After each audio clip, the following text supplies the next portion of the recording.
दोनों साथ साथ कंपनी में दाखिल हुए। आरोही चुपचाप इधर उधर देखती रही। कंपनी का माहौल, कुल मिलाकर माहौल बहुत अच्छा था। लेकिन जब सभी ने आरोही को अद्विजय रावत के पीछे देखा तो उनकी आंखें अजीब हो गईं। आरोही झिझकते हुए सीईओ के ऑफिस में अद्विजय रावत के पीछे पीछे गई। ओह! आरोही अचानक लड़खड़ा गई और लगभग जमीन पर गिर गई। लेकिन अद्विजय ने उसे पकड़ लिया और दोनों ने अपने सामने लापरवाह लड़की को देखा, जिसकी वजह से आरोही गिरने वाली थी। वो लड़की अपने हाथों में बहुत सारे डॉक्यूमेंट पकड़े हुए, काले रिम वाला चश्मा पहने हुए, डर से अद्विजय रावत को देख रही थी और माफी मांगते हुए उसने कहा, I am sorry president sir. ये वो लड़की थी जो अभी सीधे आरोही पर गिरने वाली थी और अद्विजय रावत ने उसे नाखुश होकर भौहें चढ़ाई को उसे बोलने ही वाला था कि इससे पहले आरोही बोली, कोई बात नहीं। आरोही ने अपना हाथ हिलाया और बिना किसी एक्सप्रेशन के आगे कहा, मुझे चोट नहीं आई है, आप जाइए, अपने काम में देरी मत करो। लड़की ने जल्दी से अपना सिर झुका लिया और जैसे भागती हुई वहां से चली गई। एक कोने में 3 लड़की इकट्ठी थीं, जो आरोही को नफरत से देख रही थीं। प्रेसिडेंट के ऑफिस में शानदार डेस्क और कुर्सियां थीं।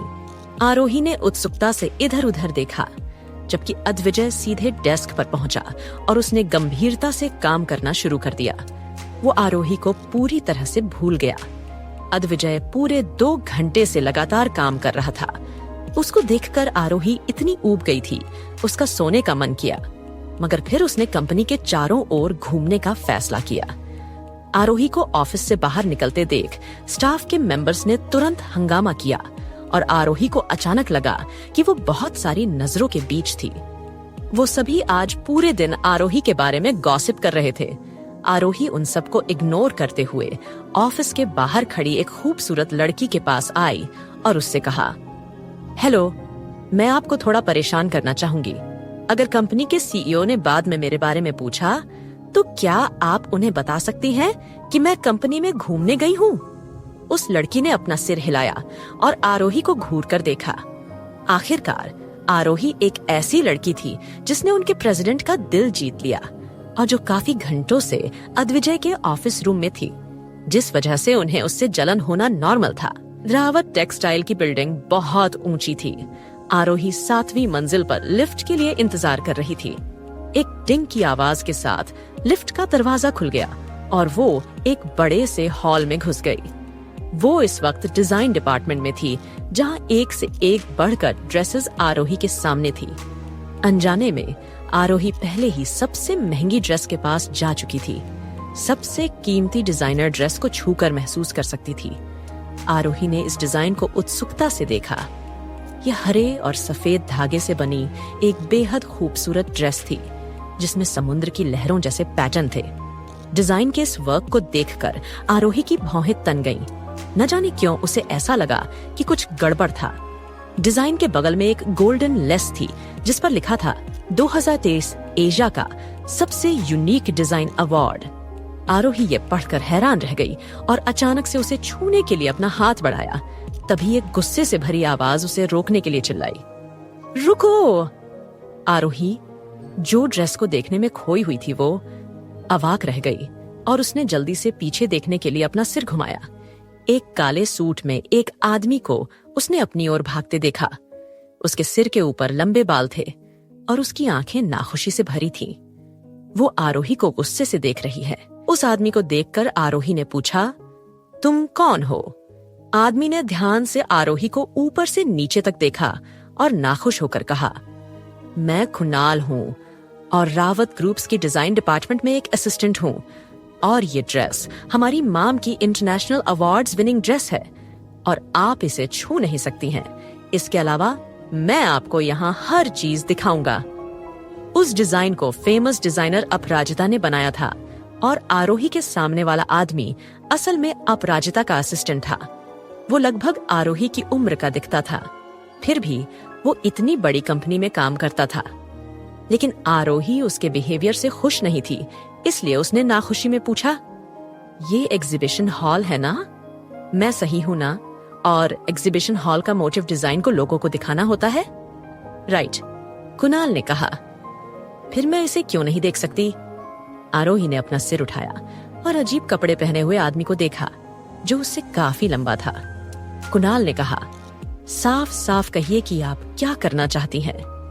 आरोही ने सीधे अपने सामने सुंदर ड्रेस की ओर इशारा किया और समझाया। ड्रेस का ऊपरी पोर्शन ज्यादा सफेद है। आरोही ने अपना हाथ बढ़ाया और बीच के कपड़े को थोड़ा सा अलग किया और कहा, मैंने कैटवॉक पर इस ड्रेस को देखा था। कुणाल को कुछ भी समझ में नहीं आया, इसलिए उसने जोर दिया और कहा, आप कैसे जानती हैं कि आपने जो कहा वो सही होना चाहिए? इस समय एक शांत आवाज उन दोनों के को सुनाई दी। तो अगर मैं कहूं कि ये लड़की सही है तो? इस आवाज को सुनकर दोनों हैरान रह गए और कुणाल ने तुरंत वहां आने वाले इंसान को देखकर अपना सिर झुका लिया और कहा, मैडम आप। आरोही ने देखा कि एक लड़की मुलायम सफेद साड़ी में एक औरत धीरे धीरे चलकर उनकी ओर आ रही थी। उसकी ड्रेस पर गुलाब के फूल थे। उसके लंबे काले बालों को बस एक हेयरपिन से बांधा गया था। ये कोई और नहीं बल्कि इस खूबसूरत ड्रेस की डिजाइनर अपराजिता थी। वो थोड़ा मुस्कुराई और आरोही की तरफ चली गई।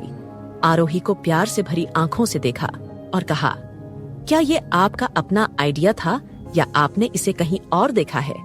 मेरा अपना। कहते हुए आरोही इस समय काफी एक्साइटेड थी, लेकिन वो जानती थी कि उसे इस वक्त शांत रहना है क्योंकि अपराजिता का बिहेवियर अजीब था। वो लोगों से ज्यादा मिलना झूलना पसंद नहीं करती थीं। उनकी इंटरनेट पर भी बहुत कम वीडियो और तस्वीरें थीं, लेकिन वो बिजनेस वर्ल्ड में एक टॉप डिजाइनर थीं। उनसे मिलना आरोही के लिए एक सपना जैसा था। अपराजिता ने सिर हिलाया और आरोही की कलाई पकड़ने के लिए धीरे से अपना हाथ बढ़ाया। बेटा, अब तुम कितने साल की हो? क्या तुम अभी भी कॉलेज में हो? मेरी ग्रेजुएशन कंप्लीट हो चुकी है। अभी मैं 23 साल की हूँ, आरोही ने कहा। अपराजिता जितना ज्यादा आरोही को देखती थी, उन्हें उतनी ही ज्यादा खुश होती थी। वो लगभग 70 साल की थी। वो आरोही में एक ऐसी स्टूडेंट को देख सकती थी जो कि आगे चलकर काफी कामयाब होने वाली थी और उन्होंने उसे देखकर कहा, चलो यहाँ एक रूम है जहाँ बैठकर हम चाय पी सकते हैं। क्या तुम इस बूढ़ी औरत के साथ बैठकर बातें करना चाहोगी? इससे पहले कि आरोही जवाब दे पाते, अपराजिता आरोही को खींच ले गई। कुणाल जल्दी से दोनों के सामने चला गया और दरवाजा खोल दिया। अपराजिता के बैठने के बाद आरोही को अपने पास बैठने के लिए बुलाया और आरोही का हाथ प्यार से पकड़ लिया। बेटा, आओ और मुझे अपने बारे में बताओ। और क्या तुम इसी कंपनी में जॉब करना चाहोगी? अपराजिता की बात सुनकर आरोही का दिल खुश हो गया, जबकि उसका खुद का हस्बैंड कंपनी के सीईओ था। वहीं दूसरी ओर अनजाने में अद्विजय को एहसास हुआ कि आरोही जो अभी भी सोफे पर चाय की चुस्की ले रहे थी, वहां से गायब हो गई थी। अद्विजय अचानक से उठ बैठा। किसी कारण से उसने पहले कभी इतना असहज महसूस नहीं किया था। जब वो घबराहट में ऑफिस से बाहर आया तो दरवाजे के बाहर डेस्क पर उसकी मुलाकात एक लड़की से हुई। प्रेसिडेंट, क्या हुआ है? लड़की ने पूछा। उसने प्रेसिडेंट को हड़बड़ाते हुए कभी नहीं देखा था। वहां काम करने वाले हर इंसान को पता था कि अगर ये 100 मिलियन का प्रॉफिट भी होता तो भी उनके प्रेसिडेंट परेशान नहीं होते थे, मगर अब वो काफी परेशान था। अद्विजय रावत ने जल्दी से अपने दिमाग को शांत किया और कहा, क्या तुमने अभी अभी मेरे ऑफिस में एक लड़की को देखा? क्या लड़की? रिसेप्शन पर बैठी लड़की जोर से चिल्लाई। अद्विजय को लड़की ने चौंका दिया। ये लड़की आमतौर पर हर चीज में अच्छी होती थी, लेकिन वो अद्विजय के एक लड़की के बारे में पूछने से हैरान थी और अब उसे लग रहा था कि शायद आरोही अद्विजय की होने वाली वाइफ होगी। इसलिए उसने कहा, प्रेसिडेंट, आपकी पत्नी ने मुझे कहा था कि वो यहाँ घूमने के लिए गई है। मेरी वाइफ? अद्विजय थोड़ा हैरान हो गया और उसने अपने सामने वाली लड़की को ठंडी आंखों से देखा। उसे यकीन था कि आरोही कभी उन्हें ये नहीं बताएगी कि वो उसकी वाइफ है। तभी रिसेप्शन पर बैठी लड़की को एहसास हुआ कि उसने कुछ गलत कहा था, इसलिए उसने जल्दी से अपना मुंह बंद कर लिया और अद्विजय रावत को डर से देखने लगी। उसने मन में कहा, ये मैंने क्या कह दिया? प्रेसिडेंट रावत से इस तरह बात करना, इसका मतलब है मैं अब और नहीं जीना चाहती। अब मेरा क्या होगा तुम्हें ये नहीं पता कि वो कहाँ गई है? तुम कितनी लापरवाह हो। आगे से अपना काम सावधानी से करना, अद्विजय ने कहा। लड़की ने जल्दी से अपनी गर्दन झुका ली। मुझे हर जगह की सीसीटीवी फुटेज दिखाओ, अद्विजय ने ऑर्डर दिया तो उस लड़की ने जल्दी से अद्विजय के सामने कंप्यूटर कर दिया। अद्विजय को आरोही मॉनिटर पर कहीं नहीं थी और अद्विजय अब थोड़ा परेशान था। उसने धीरे से अपना सिर उठाया। एक जगह ऐसी थी जहां कैमरे नहीं थे, वो था डिजाइन डिपार्टमेंट में बना वो रूम। अद्विजय ने भौहें चढ़ा ली। उसने सोचा कि आरोही वहां कैसे जा सकती थी। वहीं दूसरी तरफ उस रूम में अपराजिता ने आरोही से कहा, आपका नाम आरोही है, ये एक अच्छा नाम है। आपके मोम डैड कौन है? अपराजिता ने आरोही को ऊपर से नीचे तक देखा। उसके कपड़ों को देखकर उसे पता चल गया था कि वो कोई साधारण परिवार से नहीं थी। मेरे माता पिता नहीं हैं, आरोही ने कहा। ये नाम सुनकर अपराजिता अवाक रह गई और उसने आरोही को बड़ी आंखों से ध्यान से देखा और सिर हिलाया और कहा, मुझे माफ करना। तभी आरोही ने अपनी कुछ डिजाइन्स अपराजिता को दिखाए तो वो उन्हें देखकर हैरान हो गई और उससे बोली, आरोही, तुम्हें इंटरनेशनल फैशन डिजाइनिंग में पार्टिसिपेट करना चाहिए। इसके लिए तुम्हें बस थोड़े सुधार की जरूरत है। मैं भी उसे कॉन्टेस्ट में एक बार पार्टिसिपेट किया था, मगर उस समय मैं अपने बीमा बच्चों की वजह से सही से कंसंट्रेट नहीं कर पाई। ये सुनकर आरोही मुस्कुराकर बोली, लेकिन माम, क्या मैं इतनी काबिल हूँ? ये सुनकर अपराजिता बोली, तुम काबिल हो, बस तुम्हें थोड़ी मेहनत करनी होगी। अपराजिता से इतनी अप्रिशिएशन पाकर और काफी खुश थी। वही ऑफिस रूम में बैठे हुए अपनी 2 उंगलियों के बीच पेन को घुमाया वो कुछ सोच रहा था। उसने सोचा कि आरोही डिजाइन डिपार्टमेंट में है तो सेफ ही होगी। इस वक्त राज उसके सामने उबासी लेते हुए बैठा था। वो काफी देर बाद बोला, मामा जी, क्या आपके दिमाग में कुछ चल रहा है? ये सुनकर अद्विजय बोला, हाँ, I am thinking about my innocent wife. ये सुनकर राज बोला, क्या हुआ मम्मी जी के साथ? अद्विजय ने उसे बताया कि कैसे प्रिया और यशिका ने आरोही का फायदा उठाया था। अद्विजय की बात सुनकर राज बोला, मामा जी, मैं अभी यशिका सिंघानिया के स्टोर मेन जाता हूँ और उसे उसकी औकात दिखाता हूँ। अद्विजय ने उसकी तरफ देखा, और क्या तुम्हें अपनी इमेज की आप परवाह नहीं है? ये सुनकर राज बोला, अब मैं नहीं चाहता कि लोग मेरी इमेज की वजह से मुझे पसंद करें। मैं चाहता हूँ कि पब्लिक मुझे मेरी एक्टिंग के लिए जाने। ये सुनकर अद्विजय ने अपना सर हाँ में हिलाया और राज को वहां से जाने के लिए कहा। राज ने जाते हुए कहा, मामा जी, क्या मामी को इस बात का एहसास है? ये सुनकर अद्विजय बोला, I told you she is my innocent wife. What could you expect from her? ये सुनकर राज बोला, समझ गया। मामी जी को कुछ नहीं पता है। वैसे मामी जी के घर वाले भी कुछ कम नहीं है। आपने उन्हें उनका घर वापस दे दिया, मगर वो इस चीज के लिए बिल्कुल भी ग्रेटफुल नहीं है। और वो लड़की, क्या नाम था उसका? हाँ निकिता, उसने तो आपकी इतनी एक्सपेंसिव रिंग को सिर्फ 1 करोड़ में बेच दिया। हाँ, लिटरली। ये सुनकर अद्विजय ने उसे घूर कर देखा और बोला, stop gossiping like a girl. Raj फिर मुस्कुराते हुए वहां से चला गया। उसने कुमार को कॉल किया कि वो सिंघानिया स्टोर में आ जाए। ये सुनकर कुमार ने अपने साथ मिस्टी को लिया और वो सिंघानिया स्टोर पहुंच गया। वो दोनों वहां राज से मिले राज को देखकर कुमार ने पूछा, हम लोग इस स्टोर में क्यों आए हैं? क्या हमें किसी के लिए शॉपिंग करनी है? ये सुनकर राज बोला, तुम्हें बस ये करना है। ये कहकर राज ने अपने पॉकेट से 2 चीजें निकाली। क्या थी वो चीज? Episode name.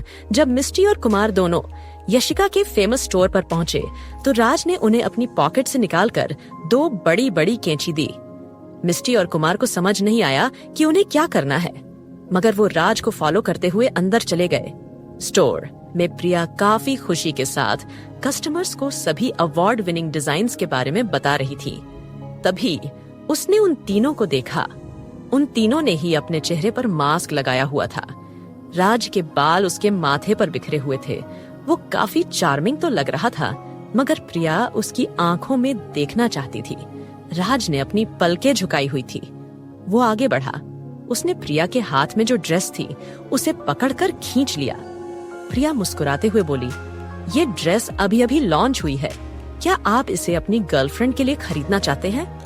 ये सुनकर राज बोला, मैं इसकी क्वालिटी चेक करना चाहता हूँ। ये कहकर उसने अपनी कैंची उठाई और इस ड्रेस को बीच में से काट दिया। फिर उसने अपनी मंडी घुमाकर मिस्टी को देखा। उसका इशारा समझकर मिस्टी और कुमार भी ड्रेसेस को लेकर काटने में लग गए। कस्टमर ये देखकर पीछे हट गए। प्रिया पहले तो हैरान हुई, फिर वो भागकर सिक्योरिटी गार्ड को बुलाकर लेकर आई। सिक्योरिटी गार्ड आगे बढ़े, तभी उन्होंने राज पर हाथ उठाया। राज ने उनका हाथ पकड़कर उन्हें फर्श पर गिरा दिया। ये देखकर कुमार एक्साइटेड होकर बोला, अरे वाह, मैं भी कुछ लोगों की पिटाई करना चाहता हूँ। ये कहते हुए वो राज के आगे खड़ा हो गया। उसने दूसरे सिक्योरिटी गार्ड को पकड़कर उसे दीवार की ओर फेंक दिया। राज और कुमार दोनों लड़ रहे थे। तभी प्रिया पीछे से आगे बढ़ी और उसने राज के चेहरे से मास्क खींच दिया। वो ऊंची आवाज में बोली, सुपरस्टार राज ओबेरॉय। ये सुनकर राज ने उसे अपनी तीखी नजरों से देखा। वहीं खड़े कस्टमर्स राज की फोटो लेने लगे।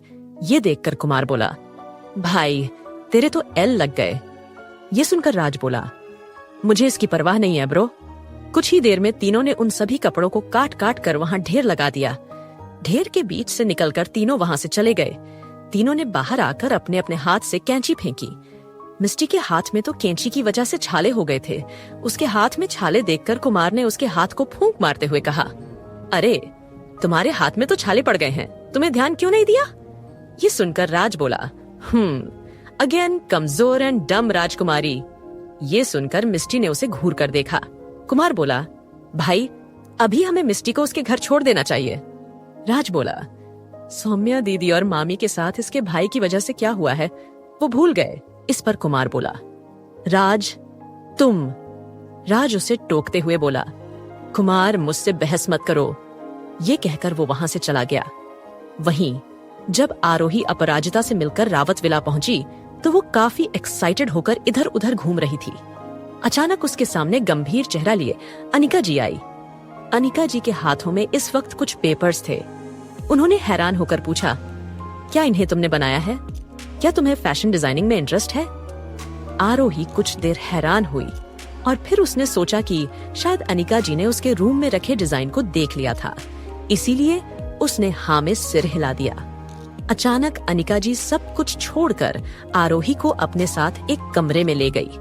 कुछ ही देर में दोनों सास बहू उस बंद कमरे में बैठी थीं। उनके सामने सोफे पर एक औरत बैठी थी। वो कोई और नहीं अपराजिता थी। जब आरोही ने उन्हें पहचाना तो उसकी आंखें हैरानी से बड़ी हो गईं। उसने कुछ कहने की कोशिश की मगर वो कुछ नहीं बोल सकी।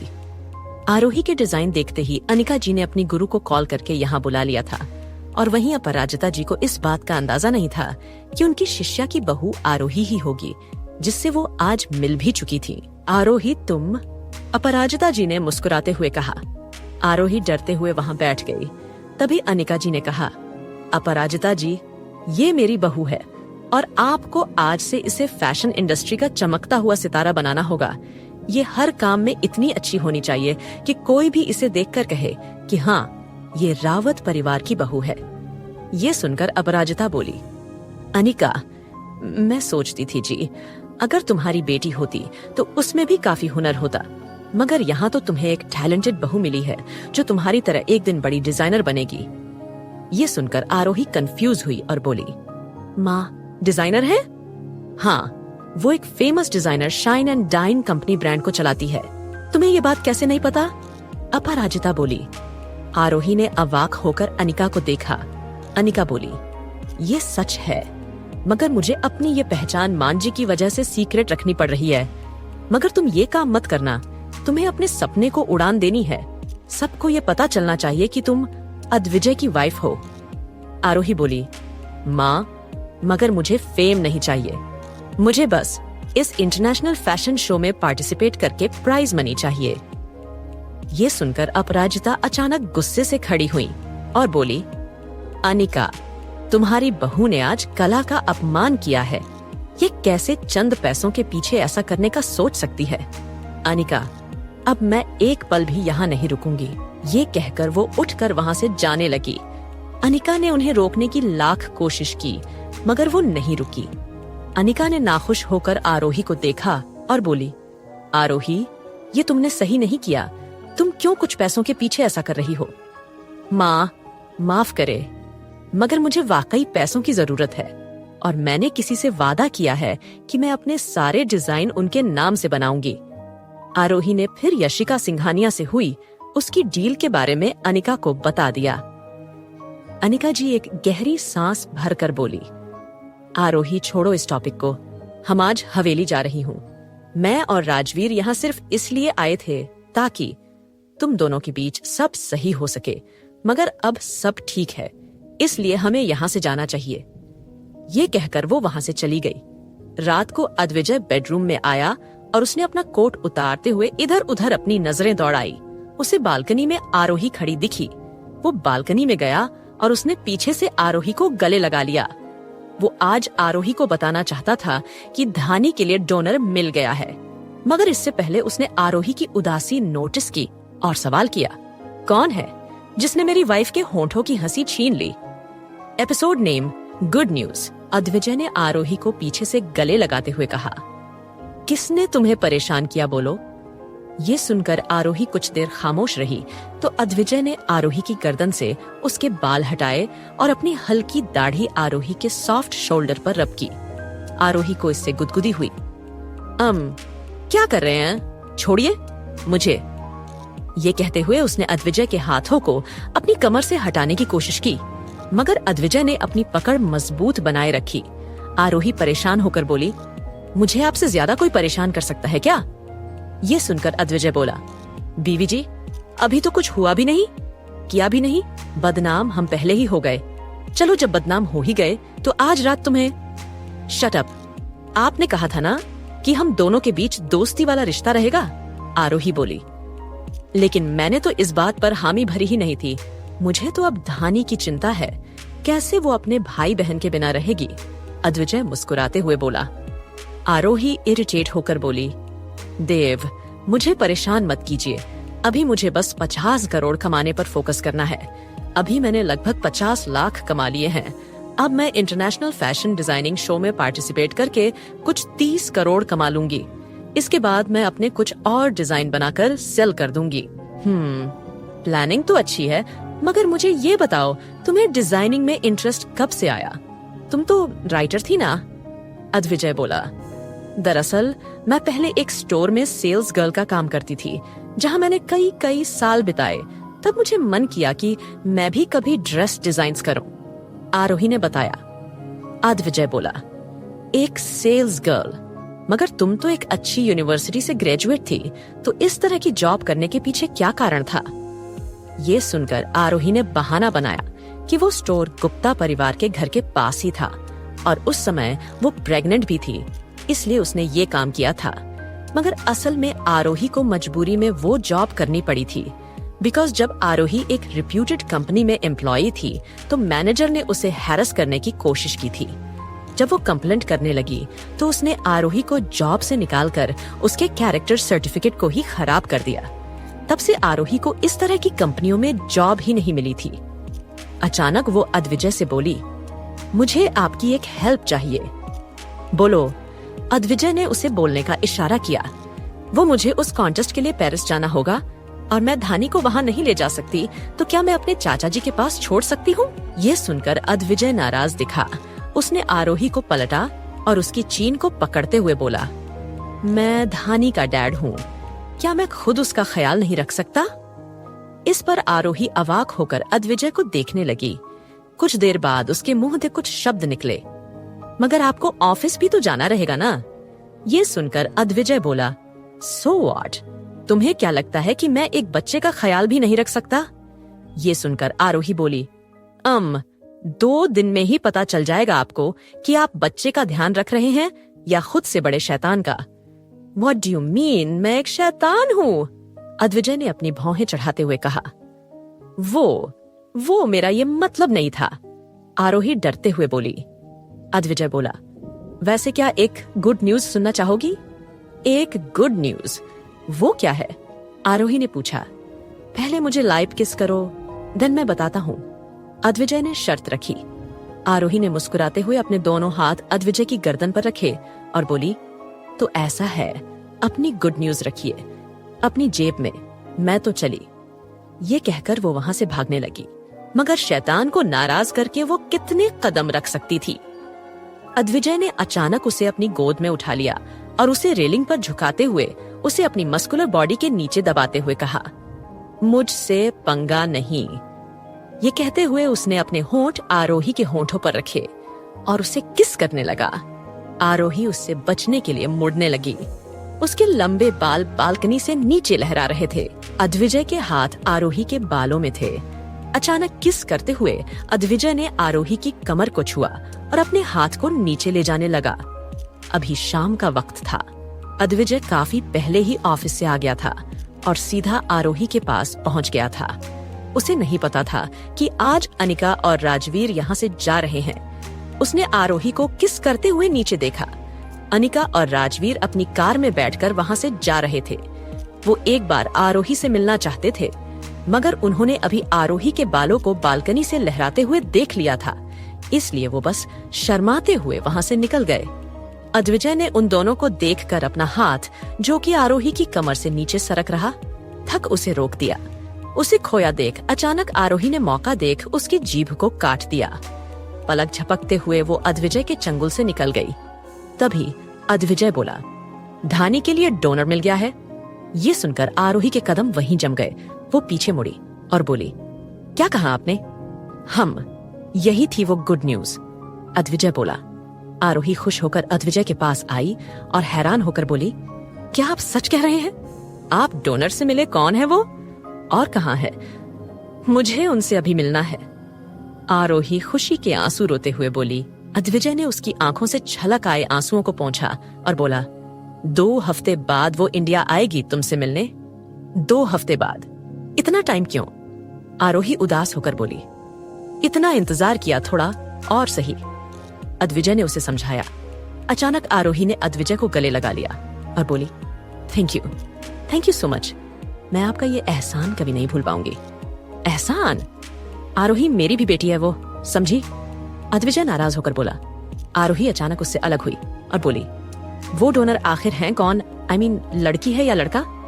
और वो तैयार कैसे हुआ? अद्विजय बोला, वो एक लड़की है।